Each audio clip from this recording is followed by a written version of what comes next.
Good morning সবাইকে। প্রতিদিনের মতো আজকেও চলে এলাম ওর জন্য ব্রেকফাস্ট বানাতে, কিন্তু রোজ রোজ কি আর একই রকম ব্রেকফাস্ট ওরও ভাল লাগে না আর আমারও বানাতে ইচ্ছে করে না। তাই ভাবলাম যে আজকে অ্যাভোকাডো দিয়ে নতুন একটা ব্রেকফাস্ট ওর জন্য বানিয়ে দিই। খুবই পুষ্টিকর এই ফলটা, খেতেও খুব সুস্বাদু। সবার প্রথমে অ্যাভোকাডোটাকে খুব ভালো করে ধুয়ে নিয়ে এরপর দুটো ভাগ করে নিয়ে একটা ভাগকে পিস পিস করে কেটে এইভাবে ছুরির সাহায্যে বা চামচের সাহায্যে একটা প্লেটে আমি রেখে দিচ্ছি।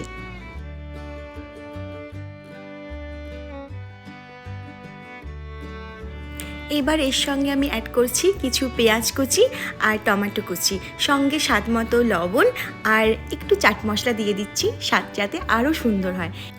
এরপর তো সেঁকে রাখা একটা ব্রেডের ওপরে বাটার লাগিয়ে নিয়ে তার উপরে অ্যাভোকাডোর তৈরি করে রাখা পেস্টটা লাগিয়ে নিচ্ছি আর সঙ্গে অল্প পরিমাণে কেচাপও দিয়ে দিচ্ছি। ব্যাস, আমাদের হেলদি টেস্টি ব্রেকফাস্ট রেডি।